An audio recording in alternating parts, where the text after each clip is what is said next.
दोस्तों, मैं आप सभी का स्वागत करता हूं अपने YouTube चैनल रेम्बो बाबा कंपटीशन में।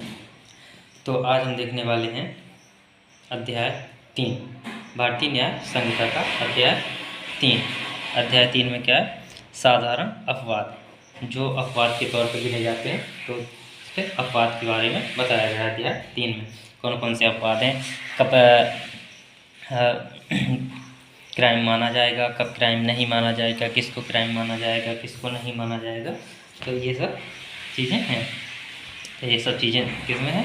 साधारण अपवाद में है। और वो किस में है? अध्याय 3 में। तो आज हम देखते हैं साधारण अपवाद। साधारण अपवाद की धारा, पहली धारा साधारण अध्याय 3 कहाँ से? धारा 14 से प्रारंभ है। तो धारा कहाँ से? धारा 14 से प्रारंभ है। तो धारा 14 देखते हैं। धारा 14 में क्या है? धारा 14 क्या बोलती है, क्या लिखा है? विधि द्वारा, किसके द्वारा? विधि द्वारा आबद्ध या तथ्य की भूल के कारण, विधि द्वारा आबद्ध या विधि से जुड़ा हुआ, विधि से लगा हुआ, विधि से में सन्निहित, इसका मतलब ये विधि की आबद्ध मतलब विधि के द्वारा तथ्य की भूल के कारण अपने आप को, किसको? अपने आप को विधि द्वारा आबद्ध होने का विश्वास कराने वाले व्यक्ति द्वारा किया गया क्या? मतलब इसका ये है कि यदि कोई व्यक्ति अपने आप को विधि के द्वारा, विधि में मतलब जो कानून में लिखा है उसके दायरे में कोई काम करता है और उसके द्वारा कुछ कार्य किया जाता है, तो वो क्या नहीं होगा? वो कोई अपराध नहीं होगा। इसका मतलब ये है। अब इसका मतलब कैसे? जैसे मान लीजिए कि एक बड़ाधिकारी है, कोई पी बड़ाधिकारी है, क्यू उससे छोटा अधिकारी है, ठीक है। अब पी क्यू को आदेश देता है, पी क्यू को आदेश देता है। मान लीजिए कोई ये सैनिक हैं, ये सैनिक हैं, ठीक है। जिससे ये सैनिक अधिकारी है, कोई कमांडर होगा, कोई होगा। तो मान लो पी कोई, और उसने क्यू को आदेश दिया। क्यू भीड़ में गोली चला देता है। उसको आदेश है कि ये कहीं भीड़ है, भीड़ का जमाव है, कुछ आतंकवाद, कुछ विद्रोह कर रहे हैं कुछ लोग, तो उस पर गोली चला देता है आदेश से। अब ये क्या है? अब जो ये क्यू है, ये किसके? ये तो विधि के द्वारा आबद्ध है। विधि में बताया गया है कि अपने से सीनियर की बात माननी है या अब अपने से सीनियर का ऑर्डर फॉलो करना है। तो अब उस सीनियर ने क्या दिया? ऑर्डर दिया। उसने क्या किया? फॉलो किया। तो उसके द्वारा जो ये गोली चलाई गई, ये कोई अपराध के उसमें नहीं आएगी, ये कोई अपराध नहीं है, क्योंकि उसने विधि के द्वारा बताए हुए रूल को फॉलो किया है। इसलिए उसमें ये बताया गया धारा 14 में, ये कोई अपराध नहीं है। या ऐसे मान लीजिए कोई का है, का मान लीजिए कोई बड़ा अधिकारी है, खा उससे छोटा अधिकारी है। एक का को मान लीजिए कोर्ट, मान लीजिए कोर्ट ने खा को आदेश दिया किसी को गा को गिरफ्तार करने के लिए। कोर्ट ने आदेश दिया खा को, किसको? गा को गिरफ्तार करने के लिए। अब गा गिरफ्तार करने जाता है तो कोर्ट बहुत जांचने और परखने, मतलब उसके बारे में जांचने के बाद, संपर्क सब कुछ जांच करने के बाद आदेश देता है कि जो घा है, एक घा है, जो कोर्ट क्या आदेश देता है कि जो घा है वही क्या है? गा है। जो घा है वही गा है। अब जैसे गा नहीं मिल रहा तो कोर्ट ने बता दिया, उसको जांचने के बाद गा ही घा बन गया है।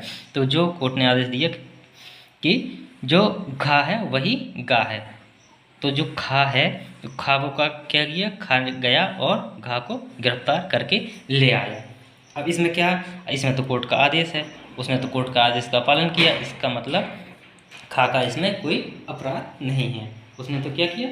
उसने अपना कार्य किया, जो उसके आदेश थे, जो उसका कार्य है, उसने अपना कार्य पूरा किया। इसलिए ये बताया गया। ये क्या है? ये अपवाद स्वरूप हैं। ये कैसे? ये कुछ हैं धाराएं, जो कुछ काम हैं जो अपवाद के उसमें गिने जाते हैं। इसलिए ये क्या, कैसा अपवाद है जो धारा 14 में बताया गया। अब देखते हैं धारा 15। धारा 15 क्या कहती है? धारा 15 कहती है न्यायिक रूप से कार्य करते हुए न्यायाधीश का कार्य।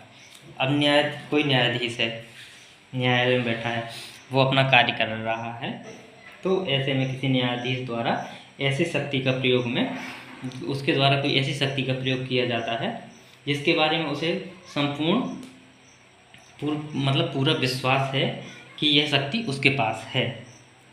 न्यायाधीश के पास कोई शक्ति है जिसके जो उसके पास है, वो उसको किसी पर लागू कर देता है या उसका प्रयोग कर देता है, तो इसमें उसका कोई अपराध नहीं है, क्योंकि उसे पता है कि ये मेरी शक्ति है, ये मेरे पास, ये मेरे कर्तव्य के अंतर्गत आता है, इसे मैं कर सकता हूँ, इसलिए उसका कोई दोष नहीं है।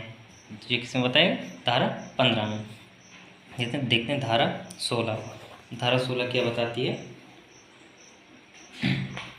धारा 16 बताती है न्यायालय के निर्णय या आदेश के अनुसार किया गया कार्य। इसमें क्या?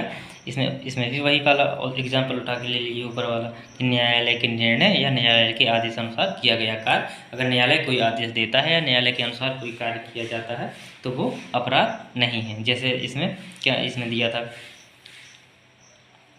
कोर्ट ने किसको? खा को आदेश दिया था गिरफ्तार करने के लिए, किसको?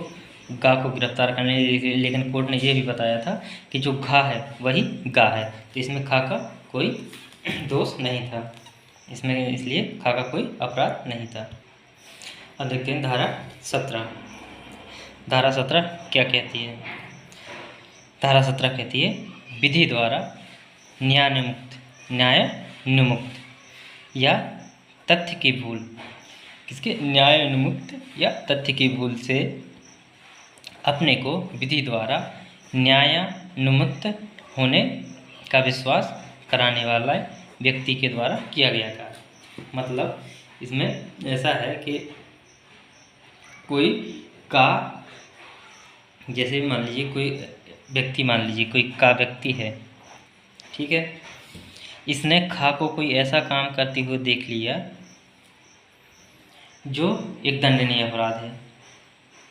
जब मान लीजिए का ने खा को किसी का मर्डर करते हुए देख लिया, उसे देखा कि ये किसी की हत्या कर रहा है, ये कर नहीं रहा है खा किसी की हत्या, लेकिन का को लगा कि खा किसी की हत्या कर रहा है, उसे ऐसा प्रतीत होता है, तो क्या ये का जाके खा को गिरफ्तार कर लेता है। अब जब खा को गिरफ्तार कर लेता है तो उसे तो ये लगा, लेकिन उसका ये कोई अपराध नहीं, काका कोई अपराध नहीं माना जाएगा इसमें, क्योंकि उसने तो उस टाइम पे उसे देखा कि जब वो उसे लगा कि ये किसी को मार देगा,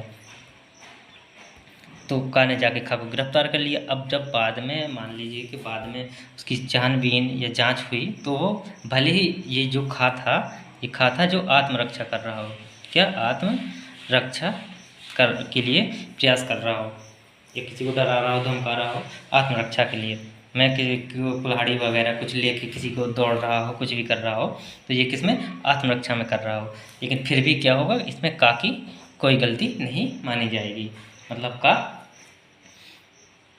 कसूर कोई नहीं है, मतलब का के द्वारा अपराध कोई किया गया कोई वो अपराध नहीं है। अब देखते हैं धारा अगली क्या कहती है? धारा देखते हैं धारा 18। धारा 18 क्या कहती है? धारा 18 कहती है विधिपूर्ण कार्य करने में दुर्घटना। विधिपूर्ण कार्य करने में दुर्घटना, कोई काम विधि के अनुरूप चल रहा है, और कोई काम विधि के अनुरूप चल रहा है और उसमें कोई दुर्घटना हो जा रही है। दुर्घटना कैसी हो जा रही है? जैसे मान लो कोई व्यक्ति, ए व्यक्ति, इसमें का खा में नहीं आ रहा, तो ए मान लीजिए, एक व्यक्ति ए कहाँ पे, मान लीजिए एक पेड़ है, पेड़ पे ए व्यक्ति पेड़ पे चढ़ के कुल्हाड़ी लेके पेड़ की कोई शाखा कुछ काट रहा है, वहीं पे बी खड़ा हुआ देख रहा है, ए को देख रहा है। अचानक से यदि कुल्हाड़ी अपने उससे किससे, जो क्या बोलते हैं, कुछ बोलते हैं उसे, तो मतलब कुल्हाड़ी का जो फल है, कुल्हाड़ी बस डंडा उसके हाथ में रह गया, कुल्हाड़ी बस निकल गई, कुल्हाड़ी का फल निकल के गिरता है और जाके बी को लग जाता है, और उससे क्या हो जाता है? बी की मृत्यु हो जाती है। बी की क्या हो जाती? मृत्यु, बी मर जाता है। इसमें ए का तो कोई दोस्त नहीं है, वो तो पेड़ काट रहा था, वो अपनी सावधानी भी पूरी बरते था, नीचे वो खड़ा था। अब ये किसको पता था कि कुल्हाड़ी डंडे से कुल्हाड़ी निकल जाएगी? ये तो किसी को पता नहीं था, इसलिए ये कुल्हाड़ी निकल के जाके किसको, बी को लगी और बी की मृत्यु हो गई। अब बी की जब मृत्यु होगी तो इसमें क्या देखा जाएगा कि उसमें ए की कोई गलती नहीं है, ए की कोई ऐसी मंशा नहीं थी बी को मारने की, बी की कोई मंशा नहीं थी ए की कोई मंशा नहीं थी बी को मारने की। तो इसमें ए के द्वारा जो किया गया कार्य है वो कैसा होगा, कोई अपराध की श्रेणी में नहीं आएगा, ये कोई अपराध की श्रेणी में नहीं आएगा, ये इतना होगा, इसमें ये किसके माफ़ी की योग होगा, किसके माफ़ी मांग लो, ये माफ़ी मांग सकता है, इसके अलावा और कुछ नहीं होगा, इसके कोई अपराध नहीं किया है, ये सिर्फ क्या कर सकता है, ये सिर्फ माफ़ी मांग सकता है। अब चलिए देखते हैं धारा 19। धारा 19 क्या बताती है, धारा 19 में लिखा है कार्य, कोई कार्य है जिससे अपहानि कारित होना संभाव्य है, मतलब कोई ऐसा काम है जिससे हानि होनी है या उसकी हानि होने की संभावना है, कोई ऐसा काम करना है जिससे हानि होने की संभावना, किंतु जो आपराधिक आशय के बिना, जो जिसमें उसका कोई मतलब मंशा नहीं है कि ये काम हो या ये कोई अपराध हो मुझसे, और अन्य अपहानि के निवारण के लिए किया गया कार्य, मतलब जो ये कार्य कर रहा है ये ना तो अपनी मंशा से कर रहा है, और कार्य जो कर भी रहा है वो किसी दूसरे के बचाव के लिए कर रहा है, इसका मतलब ये है। तो इसमें जो काम होगा वो कैसा होगा, वो भी कैसा, माफ़ी के योग होगा। अब इसमें मान के जैसे समझ लीजिए, इसको समझ आएगा, जैसे मान लीजिए एक पानी का जहाज है, मान लीजिए जलयान या नाव, कुछ भी मान लीजिए, ये एक क्या है, जलयान है, एक जलयान है। अब इसका जो कप्तान है तो अचानक एक ऐसी स्थिति देखता है जिसमें उसकी मतलब वो अपना पूरा सतर्क है, वो अपना पूरा सब कुछ, उसमें कोई उसकी गलती नहीं है, बहुत सारे नियमों को वो फॉलो कर रहा है, सब कुछ कर रहा है, अपने पूरा मतलब जलयान का सब कुछ चेकअप करके सब कुछ, उसमें कोई जलयान में कोई कमी नहीं कुछ, लेकिन फिर भी ये जो ए है वो अपने आप को एक ऐसी स्थिति में पाता है कि यदि उसने अपने जलयान, मान लीजिए ए का ये एक नाव है, ये एक ए है, अगर उसने अपनी नाव की दिशा नहीं बदली, नाव को नहीं मोड़ा, अगर नाव को नहीं मोड़ता है तो ये एक बी, सामने से एक बी जो नाव आ रही है उसमें मान लीजिए कुछ 20-25 लोग हैं, यदि वो ए को नहीं मोड़ता है तो वो जो आगे चलकर सीधे टक्कर मारकर ये 20-25 लोगों को डुबाकर क्या कर देगी, मार देगी, जो ए नाव है वो 20-25 लोगों को मार देगी।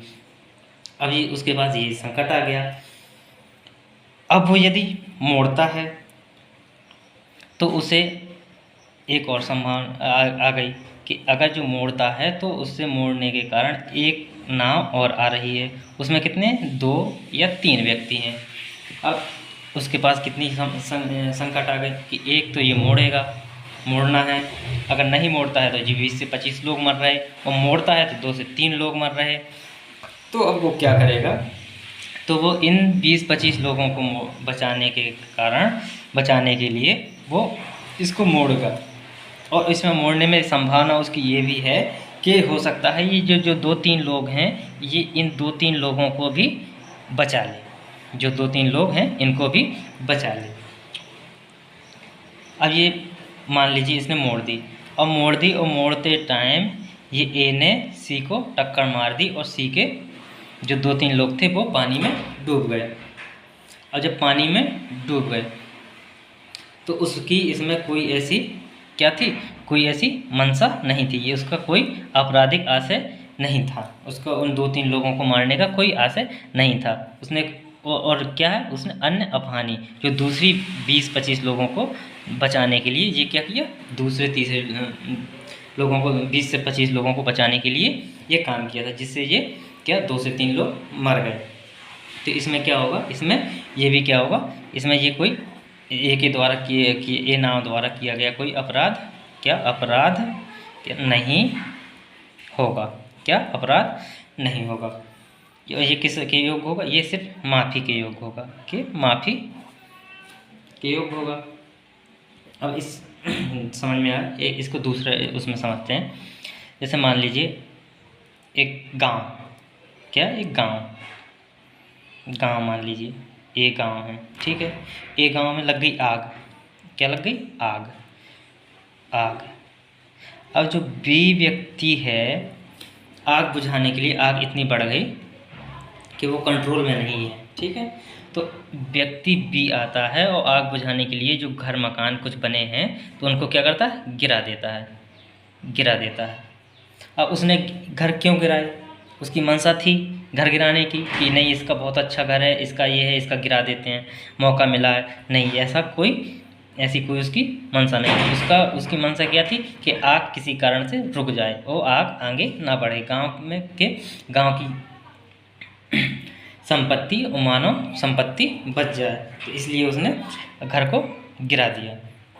तो इसमें बी की कोई मंशा नहीं है, तो ये बी के द्वारा किया गया कार्य कोई क्या अपराध नहीं है। ये भी क्या है, ये एक माफ़ी के योग है। इसमें सिर्फ माफ़ी मांग सकते हैं कि गलती हो, अब क्या कर सकते हैं। तो ये कुछ कैसे, ये जो हैं, ये जो क्या है, ये जो अपराध हैं। अब देखते हैं आगे। धारा 20 धारा 20 क्या बताती है, धारा 20 बताती है 7 वर्ष। क्या बताती है, 7 वर्ष से कम आयु के शिशु का कार्य। जो 7 साल से कम आयु के बच्चे हैं उनके द्वारा कोई काम कर दिया गया, किसी को मार दिया या कुछ ऐसा अपराध कर दिया, तो उसके ये कोई अपराध नहीं है, इनके द्वारा अपराध नहीं माना जाएगा। क्या अपराध नहीं माना जाएगा। धारा 21 में, धारा 21 7 वर्ष या उससे ऊपर किंतु 12 वर्ष से कम आयु के अपरिपक्व समझ के शिशु के ककार। जो 7 वर्ष से तो ज़्यादा है लेकिन 12 वर्ष से कम है, तो ये कैसे अपरिपक्व समझ के बालक हैं या बच्चा शिशु हैं, तो ये भी कैसा, ये भी अपराध नहीं होगा, अपराध नहीं। अब धारा 22 मान लीजिए, धारा देखते हैं 22। धारा 22 में क्या है, विकृत चित्र व्यक्ति का कार्य। अब विकृत चित्र का मतलब होता है टेढ़ा मेढ़ा, जो बिखरा हुआ या इस प्रकार से। तो इसका विकृत चित्र का मान लीजिए एक पागल व्यक्ति से ले लीजिए, कोई पागल व्यक्ति। अगर पागल व्यक्ति कोई काम करता है या जो उसकी समझ में नहीं है, उसका मानसिक संतुलन सही नहीं है, तो उसके द्वारा किया गया कार्य क्या अपराध नहीं होगा, अपराध नहीं होगा। और देखते हैं धारा 23। ऐसे व्यक्ति का कार्य जो अपनी इच्छा के विरुद्ध मत्ता में होने के कारण निर्णय पर पहुंचने में असमर्थ है। अब इसका क्या मतलब है, इसका मतलब ये है कि कोई ऐसा व्यक्ति है जो अपनी इच्छा के विरुद्ध निर्णय नहीं ले पा रहा है, या वो नशे में है, नशे में कोई धुत है, पी के खुद टल्ली है, तो वो अपना निर्णय नहीं ले पा रहा है। उसके द्वारा किया गया कार्य, जो वो कार्य करेगा वो भी कैसा होगा, अपराध नहीं होगा, वो भी क्या होगा, अपराध नहीं होगा। धारा 24। किसी व्यक्ति द्वारा जो मत्ता, ये भी क्या है, जो ये भी मद में मस्त है, ये भी, इसको भी होश नहीं है, किया गया अपराध जिससे किसी विशिष्ट आशय या ज्ञान का होना अपेक्षित है। जिसमें कोई विशेष ज्ञान की आवश्यकता है, और अगर वो काम किसी ऐसे व्यक्ति के द्वारा जिसे होश नहीं है, वो अपने होश में नहीं है, वो ना ही निर्णय ले पाता, उसके द्वारा अगर किया जाता है, जैसे किसी का मारना, किसी को मर्डर करना, तो ये सब का जो मर्डर है, ये सब इसमें किसी विशिष्ट ज्ञान की और दिमाग की ज़रूरत है, कैसे मारेंगे तो उसमें अगर किसी का मर्डर कर देता है या कुछ कर देता है तो उसको ये अपराध नहीं माना जाएगा। इसका मतलब क्या है, कोई भी जाके दारू पी के किसी को मार दे, तो इस प्रकार से ऐसा नहीं है। लेकिन तो इसमें बताएगा ये सब कैसे अपवाद हैं। तो ये आज देखे हमने कुछ अपवाद, तो अब अगली क्लास में हम देखेंगे इसके जो आगे के अपवाद हैं कुछ, वो देखेंगे। और अगर अच्छी लगी हो तो प्लीज़ लाइक एंड सब्सक्राइब।